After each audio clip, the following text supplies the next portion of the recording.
ఆంధ్రప్రదేశ్ రాష్ట్రంలో నకిలీ మద్యంలో మాజీ మంత్రి జోగి రమేష్ ఇన్వాల్వ్మెంట్ ఉందనేది పూర్తి సాక్ష్యాధారాలతో సహా మరి అతన్ని అరెస్ట్ చేయడం జరిగింది.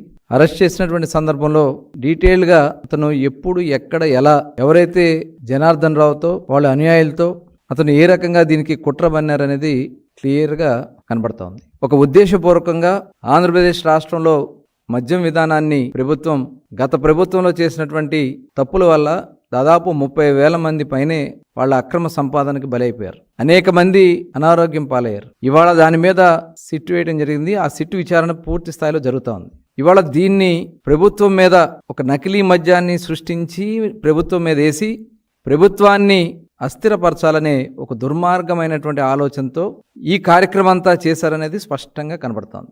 ఎందుకనంటే ఎవరైతే ఈ కల్తీ మద్యం ఎక్కడైతే జరిగినటువంటి 2 ప్లేసెస్లో కూడా మొలకల చెరువు కానీ ఆ మొలకల చెరువులో జరిగినటువంటి దాంట్లో ఇన్వాల్వ్మెంట్ ఉండి అలాగే ఇబ్రహీంపట్నంలో జరిగిన దాంట్లో కూడా ఇన్వాల్వ్మెంట్ ఉన్నటువంటి జనార్దన్ రావు వీళ్ళిద్దరికీ ఉన్నటువంటి సంబంధాలు క్లియర్గా కనబడతా ఉన్నాయి. ఎప్పుడైతే 2006 నుంచి వీళ్ళు వ్యాపారంలో భాగస్వాములుగా ఉన్నారు. 2006 నుంచి బార్లు పెట్టి ఆ బారుల ద్వారా స్వర్ణ బార్ అని చెప్పి 2006, 2019లో దాన్ని చెర్రీస్ కింద మార్చుకుని లావాదేవీలు చేసుకున్నారు. ఈ జనార్దన్ పెట్టుకుని ఎవరైతే జోగి రమేష్ తమ్ముడు రాము దీంట్లో ఉన్నారనేది క్లియర్ గా కనబడతా ఉంది. బాలాజీ బార్ మరొక బార్ పెట్టుకుని దాన్ని మళ్ళీ గుడ్ విల్ అనే పేరు మార్చి తర్వాత మళ్ళీ ఏఎన్ఆర్ బార్ అని మార్చి 2017లో ఇబ్రహీంపట్నంలో ఒక సిండికేట్ కూడా నడిపి 2017 నుంచి 19 వరకు లాభాలు పంచుకున్నారు. అలాగే 2023 నుంచి నాన్ డ్యూటీ పెయిడ్ లిక్కర్ అంటే అంతకుముందు కూడా నాన్ డ్యూటీ పెయిడ్ లిక్కర్ తెచ్చారు. 2023 నుంచి స్పూరియస్ లిక్కర్స్ తయారు చేసి ఏదైతే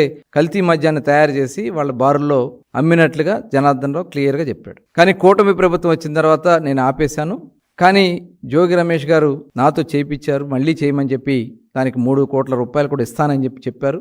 అలాగే 23వ తారీఖున ఉదయం 8:30, 9:15 మధ్యలో ఈ జనార్దన్ రావు జోగి రమేష్ గారి ఇంటికి వెళ్ళింది వాస్తవా కాదా? సీసీటీవీ ఫుటేజ్లు ఉన్నాయి. అలాగే 24వ తారీఖున అతను ఆఫ్రికా వెళ్ళిపోయాడు. అంటే 23వ తారీఖున అతను ఇక్కడి నుంచి పంపించి ఇదంతా కూడా కుట్ర చేసి అక్కడ అంతా కూడా తాత్కాలికంగా మొలకల చెరువులో వాళ్ళు అక్కడ 15-20 రోజుల్లోనే అదంతా కూడా ఏర్పాటు చేశారు. అక్కడ అవన్నీ కూడా లీక్ చేసింది వాళ్లే. ఇదంతా కూడా చేయటానికి 3 కోట్ల రూపాయలు బేరం కుదుర్చుకున్నారు వీళ్ళు. అంటే ఇది బయటకు పెట్టి మళ్ళీ అక్కడి నుంచి జనార్దన్ రావుతో గతంలో ఎవరో ఏలూరు దగ్గర ఉన్న అతను పార్ట్నర్గా ఉన్నట్టు అతనితో వీళ్ళు ఫోన్లు చేయించి వాళ్ళ బార్లోకి వెళ్తే బార్ దగ్గర లేదంటే పక్కన వేరే ప్లేస్లో ఉందని చెప్పి వాళ్లే ఇన్ఫర్మేషన్ ఇచ్చి మీడియాని తీసుకుని స్వయంగా ఈయన అక్కడికి వెళ్ళి ఒక కుట్రపూరితంగా ఒక ఉద్దేశపూర్వకంగా ప్రభుత్వం మీద బురద జల్లాలి, ప్రభుత్వాన్ని అస్థిరపరచాలి అనే ఒక దుర్మార్గమైనటువంటి ఆలోచనతో ఈ కార్యక్రమం చేసినట్టు క్లియర్గా కనబడతాం.